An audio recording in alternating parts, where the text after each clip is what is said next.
এই সববে যাইতে হবে কবরে,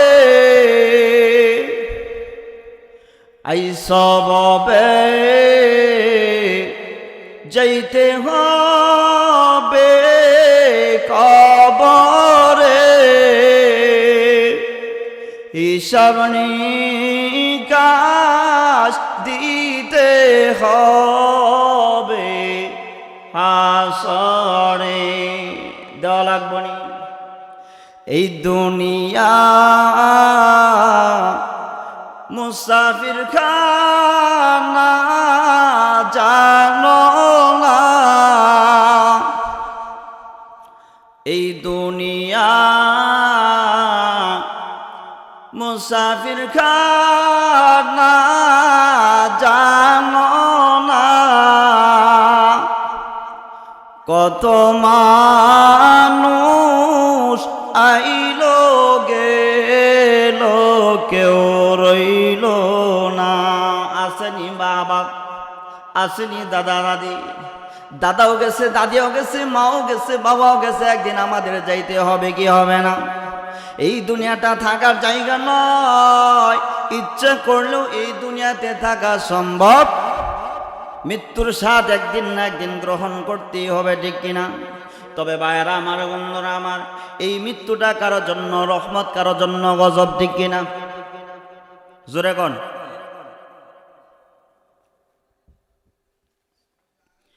এই মৃত্যুটা কারোর জন্য রহমত, কারোর জন্য গজব। এই মৃত্যুটা কারোর জন্য হাদিয়া, আবার কারোর জন্য আযাবের কারণ। রাসূলুল্লাহ সাল্লাল্লাহু আলাইহি ওয়াসাল্লাম বলেন, তুহফাতুল মুমিনিল মাউত, ইমানদারের জন্য মৃত্যুটা হলো হাদিয়া স্বরূপ। কি স্বরূপ? জোরে কোন? ইমানদারের জন্য মৃত্যুটা হাদিয়া স্বরূপ। এই মুমিনের জন্য মৃত্যুটা হবে হাদিয়া স্বরূপ, আর একটা বদকারের জন্য এই মৃত্যুটা হবে গজব স্বরূপ। কারণ মুমিন ইন্তেকাল করার পরে সাথে সাথে আল্লাহ রব্বুল আলামিনের জান্নাতের মেহমান হয়ে যাবে। কোন সুবহানাল্লাহ! এর চেয়ে বড় হাদিয়া আর কিছু হতে পারে না। ভাইয়ের আমার, বন্ধুরা আমার, আর একটা বেঈমান, একটা নাফরমান মৃত্যুবরণ করার সাথে সাথে তার আযাব গজব শুরু হবে কি হবে না? রাসূলুল্লাহ সাল্লাল্লাহু আলাইহি ওয়াসাল্লাম বলে, এই কবরটা কারো জন্য জান্নাতের বাগান হবে, কারো জন্য জাহান্নামের গর্ত হয়ে যাবে। এই জন্য নেককারের জন্য, ইমানদারের জন্য মৃত্যুটা কি হাদিয়া স্বরূপ। আজকে আমরা এখানে বসলাম, এমন অবস্থায় মৃত্যু হইতে পারে কি পারে না? নার যাইলে আওয়ার সময় একটা মেসেজ দিয়াইব, এই কলমদ্দি জিলাফির দোকানে যে ঘুরতেছ, তোর সময় তো শেষ, তাড়াতাড়ি ওয়াজের ফ্যান্ডেলে আয়। কি কন? মেসেজ দিয়াইব। আমি যে এখানে বসে ওয়াজ করতেছি, আপনারা শুনতেছেন, আমাদের মধ্য থেকে কারো মৃত্যু এই অবস্থায় হইতে পারে কি পারে না? কিন্তু এমন অবস্থায় যদি মৃত্যু হয়, সুসংবাদ। এই সুসংবাদ রাসূলুল্লাহ সাল্লাল্লাহু আলাইহি ওয়াসাল্লাম বলেন, কামা তাঈশুনা তামুতুনা ওয়া কামা তামুতুনা তুবআসুন ওয়া কামা তুবআসুনা তুহশারুন। কোন আল্লাহু আকবার! যেই বান্দা দুনিয়াতে যেভাবে চলাফেরা করবে, যেই বান্দা যে কাজটাই দুনিয়াতে বেশি বেশি করবে, ওই কাজ করা অবস্থায় এই বান্দার মৃত্যু হবে। ভাইয়েরা আমার, বন্ধুরা আমার, এমন অবস্থায় যদি মৃত্যু হয়, খুশি না বেজার? রাসূলুল্লাহ সাল্লাল্লাহু আলাইহি ওয়াসাল্লাম বলেন, যার যেভাবে মৃত্যু হবে ওই ব্যক্তিটা ওইভাবেই কিয়ামতের কঠিন ময়দানে উঠবে, আর ওইভাবেই তার হাসর নসর হয়ে যাবে। বাইরে আমার, বন্ধুরা আমার, অনেক যুবক আছে কানের মধ্যে হেডফোন লাগাইয়া গান শুনতে শুনতে ঘুমায়। এই গান শোনা অবস্থায় যদি আজরাইল আলাইহিস সালাতু ওয়াস সালাম আইসা থাপা দেয়, তার মৃত্যুটা ভালো হইল না খারাপ হইল? জোরে কোন, খারাপ হইল না? রাসূলুল্লাহ সাল্লাল্লাহু আলাইহি ওয়াসাল্লাম বলে ওই যুবকটা গান শোনা অবস্থায় হাসরের ময়দানে উঠবে, তাহলে তার মৃত্যুটা ভালো না খারাপ? আল্লাহ রব্বুল আলামিন আমাদেরকে মৃত্যুর জন্য প্রস্তুতি গ্রহণ করার তৌফিক দান করুক, আমিন। ভাইরা আমার, বন্ধুরা আমার, 1 নাম্বার প্রশ্ন থাকবে, বান্দা তোমাকে আমি হায়াত দান করছিলাম, হায়াতটা কোন পথে ব্যয় করছো হিসাব দাও। 2 নাম্বার প্রশ্ন আল্লাহ রব্বুল আলামিন করবে, ও দুনিয়ার মানুষ, দুনিয়াতে কিভাবে ধন সম্পদ উপার্জন করলাম, দুনিয়াতে ধন সম্পদ কিভাবে উপার্জন করছো হিসাব দাও, হিসাব দাও। ভাইরা আমার, বন্ধুরা আমার, ধন সম্পদের হিসাব নিবেন কে? 3 নাম্বার প্রশ্ন করা হবে, উপার্জিত ধন সম্পদ কোন পথে ব্যয় করছো হিসাব দাও। 4 নাম্বার প্রশ্ন করা হবে, যৌবনকাল আমি আল্লাহ তাআলা তোমাকে দান করছিলাম, সেই যৌবনকাল কোন পথে ব্যয় করছো হিসাব দাও। 5 নাম্বারে আল্লাহ রব্বুল আলামিন তোমাদেরকে জিজ্ঞাসা করবে, ও দুনিয়ার মানুষ, আমি আল্লাহ তাআলার হুকুম নবীর তরিকা কি পরিমাণ জানছো আর কি পরিমাণ আমল করছো হিসাব দাও। আমার রাসূল সাল্লাল্লাহু আলাইহি ওয়াসাল্লামের সুন্নতের উপর কতটুকু আমল করছো? ভাইরা আমার, বন্ধুরা আমার, হিসাব নিবেন কে? এই জন্য বলা হয়েছে রাসূলুল্লাহ সাল্লাল্লাহু আলাইহি ওয়াসাল্লামের অসংখ্য গণিত সুন্নতের মধ্য থেকে একটা সুন্নত হলো সমস্ত কাজের শুরুতে বিসমিল্লাহ বলা। কি বলা? আরো জোরে কোন। ভালো কাজের শুরুতে বিসমিল্লাহ বললে বরকত আছে না নাই? ভাইরা আমার, বন্ধুরা আমার, যারা নাকি আশিক রাসূল, তারা কখনো তাদের বাগানের ভিতরে মাটির পাতলা ভাঙ্গিয়া ওই ঝাড়ু আর জুতা লটকায় রাখবে না। যারা নাকি আল্লাহ রাসূল সাল্লাল্লাহু আলাইহি ওয়াসাল্লামের সত্যিকারের আশিক, তারা তাদের বাগানের মধ্যে লিখে দেবে বিসমিল্লাহির রহমানির রহিম, মাশাআল্লাহ, আল্লাহু আকবার, কোন সুবহানাল্লাহ। সমস্ত ভালো কাজের শুরুতে যদি বিসমিল্লাহ বান্দা তুমি বলতে পারো, কাজের মধ্যে বরকত আছে না নাই? আল্লাহ রব্বুল আলামিন কোরআন নাজিল করেছেন, কোরআনের মধ্যে বিসমিল্লাহ আছে না নাই? আগে দেন না শেষে দিয়া? কথা কন। প্রত্যেকটা সূরার শুরুতেই বিসমিল্লাহ আছে না নাই? ফাকাদ ক্বালাল্লাহুল কারীম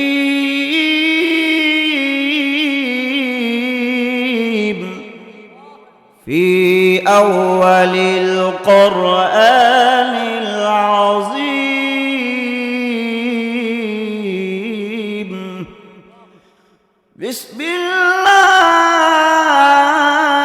বিসমিল্লাহির রহমানির রহিম।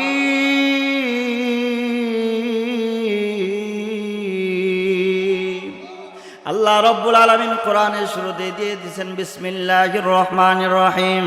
কেন রে ভাই? এই বিসমিল্লাহর মধ্যে বরকত রাখা আছে না নাই? আল্লাহ রব্বুল আলামিনের 3000 নাম আছে। 3000 নামের বরকতে, 3000 নামের বরকতে বিসমিল্লাহর ভিতরে ঢোকানো আছে। ভাইরা আমার, বন্ধুরা আমার, 3000 নাম, 1000 নাম আল্লাহ রব্বুল আলামিন সমস্ত ফেরেশতাদেরকে শিক্ষা দিলেন। 1000 নাম আল্লাহ তাআলা সমস্ত নবীদেরকে শিক্ষা দিলেন। রইল কয় হাজার? 300 নাম আল্লাহ তাওরাতে দিলেন, 300 নাম জাবুরে দিলেন, 300 নাম ইনজিলে দিলেন। রইল কয়শো? 100 নাম রইছে। একটা নাম আল্লাহ তাআলার কুদরতি হাতে রেখা দিছে। 99টা নাম আল্লাহ কোরআনে ঢোকায়া দিছে। কোন সুবহানাল্লাহ। আমার নবী জানেন, কোন বান্দা বান্দি যদি বিসমিল্লাহর আমল করে, আল্লাহ রব্বুল আলামিনের 3000 নামের ওজিফা জপলে যে সওয়াব, আল্লাহ রব্বুল আলামিন ওই বান্দার আমল নামায় ততটুকুন সওয়াব দিয়া দিবে। সম্মানিত হাজিরিন, এই বিসমিল্লাহর মাধ্যমে 19টা অক্ষর আছে। কয়টা? 19টা অক্ষর দিয়ে আল্লাহ রব্বুল আলামিন বিসমিল্লাহ সাজাইছে। 4টা শব্দ আছে। এই 19টা অক্ষরের মর্যাদা হলো, লক্ষ্য করে শুনেন, রাত দিনে কয় ঘন্টা? রাত দিনে 24 ঘন্টা। 5 ওয়াক্ত নামাজ পড়তে 5 ঘন্টা ব্যয় হলে থাকে কয় ঘন্টা? 19 ঘন্টা। বিসমিল্লাহর মধ্যে অক্ষর আছে কয়টা? কোন বান্দা বান্দি যদি সকাল বিকাল 19 বার বিসমিল্লাহির রহমানির রহিম পাঠ করে, আল্লাহ রাব্বুল আলামিন 24 ঘন্টা ইবাদত করলে যে সওয়াব, সেই ইবাদতের সওয়াব আল্লাহ তাআলা তার আমলনামায় দান করে দেয়। ভাইরা আমার, বন্ধুরা আমার, বিসমিল্লাহর বরকত আছে না নাই? এই জন্য সমস্ত ভালো কাজের শুরুতে বিসমিল্লাহ বলার দরকার আছে না নাই? আল্লাহ রাব্বুল আলামিন আমাদেরকে সকল ভালো কাজের শুরুতে বিসমিল্লাহ বলার তৌফিক দান করুক। ভাইরা আমার, বন্ধুরা আমার, অল্পতেই শেষ করে দিব। লক্ষ্য করে শুনেন, এই 5টা প্রশ্নের উত্তর যতক্ষণ পর্যন্ত বান্দা না দিতে পারবে, ততক্ষণ পর্যন্ত একটা বান্দা ওই হাসরের ময়দান থেকে এক পা এদিক সেদিক নাড়াচাড়া করতে পারবে না। আল্লাহ রাব্বুল আলামিন বলে, নবীর সুন্নাত কি পরিমাণ মানছো, আমি আল্লাহ রাব্বুল আলামিনের হুকুম কি পরিমাণ মানলা, হিসাব দাও, হিসাব দাও। আজকে কি হয়ে গেল রে মুসলমান? আল্লাহর ভয়ে আমার দিলটা কাঁদে না রে ভাই, আল্লাহর ভয়ে আমার দিল কাঁদে না। কি হয়ে গেল রে মুসলমান? এমন দয়ার মালিক পাইছি, যে মালিক অপরাধীদেরকে খুঁজে ক্ষমা করে দেওয়ার জন্য। কোন সুবহানাল্লাহ। দুনিয়ার মালিক অপরাধীদেরকে খুঁজে শাস্তি দেওয়ার জন্য, আমার আল্লাহ রাব্বুল আলামিন অপরাধীদেরকে খুঁজে ক্ষমা করে দেওয়ার জন্য। আচ্ছা বলেন তো দেখি, পৃথিবীতে সবচেয়ে মায়া কার বেশি? মার কার? যার মা নাই সেই বুঝে মার যে কি ব্যথা বেদনা। এই জন্যই তো সালাম, কোন বান্দা, কোন বান্দি, কোন মা বাবা যদি মৃত্যু বরণ করার আগে আগে তার সন্তান মৃত্যু বরণ করে, বাবা তো সন্তানের লাশের পিছে পিছে যাইতে পারে, বাবা তো সন্তানের কবরে নামতে পারে, দাফন কইরা বাড়িতে আসতে পারে, কিন্তু দুনিয়ার কোন মা সন্তানের লাশের পাশে পাশে যাওয়া যায় না। কারণ দুনিয়ার কোন মা সন্তান কি দাফন করে আর বাড়িতে ফিরে আসতে পারবে না। বাও সন্তানের সাথে লাশ হয়ে আসিয়া পড়বে, ঠিক কিনা? কেন রে ভাই, কেন মা রে তো মায়া? কেন মা কি আমার হাত বানাইছে নি? হাত মায় বানাইছে, পা মা বানাইছে, আমার অঙ্গ প্রত্যঙ্গ বানাইছেন কে? 10 মাস 10 দিন মায়ের পেটে ভাড়াটিয়ার মতো ছিলাম, যার কারণে মারে তো মায়া। যে আল্লাহ রাব্বুল আলামিন এত সুন্দর কইরা বানাইছে, সেই আল্লাহর কত মায়া। আমার জবান দান করছেন কে? জবান দান করছেন কে? চক্ষু দান করছেন কে? আলাম নাজআল লাহু আইনাইন।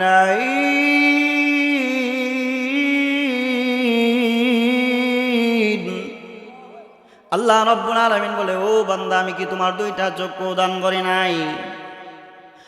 ওয়ালিসানাহু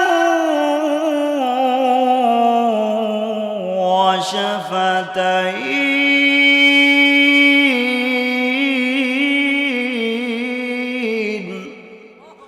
ওরে বান্দা, আমি কি তোমার কথা বলার জন্য জবান দান করে নাই, 2টা ঠোঁট দান করে নাই? আমি আল্লাহ রাব্বুল আলামিন এত সুন্দর কইরা বানাইছি।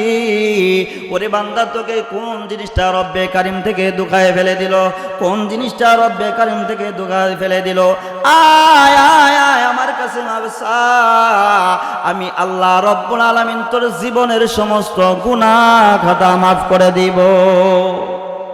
ভাইরা আমার, বন্ধুরা আমার, যে কথাটা বলতেছিলাম, রাসূলুল্লাহ সাল্লাল্লাহু আলাইহি ওয়াসাল্লাম বলেন, কাল কিয়ামতের কঠিন ময়দানে এমন একটা কম্পন হবে, যেই কম্পনটা দেখার পর মানুষগুলো ঠিক থাকতে পারবে না। আল্লাহ রাব্বুল আলামিন সূরাতুল হজ্জের শুরু দিয়ে তুলে ধরেছেন, ইয়া আইয়ুহান নাসুত্তাকু রাব্বাকুম জালজালাতাস সাআতি শাইউন আযীম।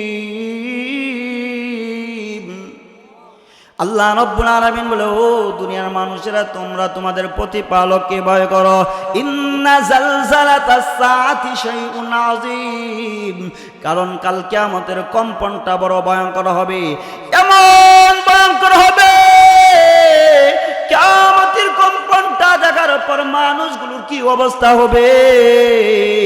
আল্লাহ রাব্বুল আলামিন বলেন, ওয়াতাদাউ কুল্লু যাতি হামলিন হামলাহা, প্রত্যেকটা গর্ভধারণী মহিলা তাদের গর্ভপাত হয়ে যাবে, প্রত্যেকটা দুধ পান করানোওয়ালা মহিলা তাদের দুধের শিশুর কথা বলে যাবে। আল্লাহ তাআলা বলেন, ওয়াতারান নাসা সুকারা, আপনি তাদেরকে দেখলে মনে হবেন নিশাগ্রস্ত নিশাগ্রস্ত, সেখানে ইয়াবাও নাই বাবাও নাই, কোনো কিছু আসেনি। তাহলে নিশাগ্রস্ত কেন? আল্লাহ রাব্বুল আলামিন কয়, ওয়া মা হুম বিসুকারা, তারা নিশাগ্রস্ত না, নিশাগ্রস্ত না। তাহলে এমন কেন করে? আল্লাহ তাআলা জানা দেয়, ওয়ালাকিন্না আযাবাল্লাহি শাদীদ,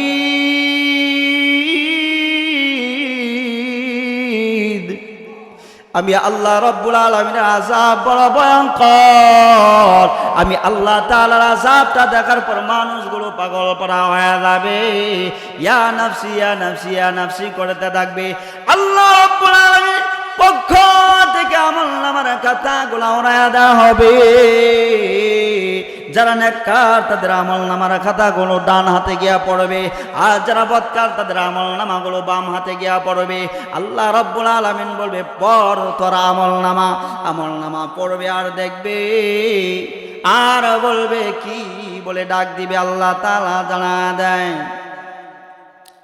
মালি হাযাল কিতাব লা ইউগাদিরু সগীরাতাও ওয়ালা কাবীরা ইল্লা আহসাহা, জীবনে যা কিছু করলাম সব কিছু পঙ্খানো ভাবে লেখা হয়ে গেছে। আর আফসোস করবে, আফসোস করবে, ইয়া লাইতানি লাম উতা কিতাবিয়া ওয়া লাম আদরি মা হিসাবিয়া, ইয়া লাইতাহা কানাতিল কাদিয়া মা আগনা আন্নি মালিয়া হালাকা আন্নি সুলতানিয়া। আজকের এমন সময় আমার যদি সম্মুখীন না হতে হইতো, আমার আমলনামা যদি আমার হাতে নাই আসতো, আমি যদি আমার আমল সম্পর্কে নাই জানতাম, দুনিয়ার জীবনটাই যদি আমার শেষ জীবন হইতো, আখে কই টাকা পয়সা, কই আমার সন্তান, কই আমার ধন সম্পদ, কই আমার দাপট, কোনো কিছুই কাজে আসলো না, কোনো কিছুই কাজে আসলো না। 2 মিনিটে বিত্তে ছাইরা দিব। শুনেন, আল্লাহ রাব্বুল আলামিন বয়, আল্লাহ তাআলা ডাক দিয়া কয়, তারা এরকম ভাবে আক্ষেপ করতে করতে করতে করতে বলবে, ফারজি'না না'মাল সালিহান ইন্না মুকিনুন।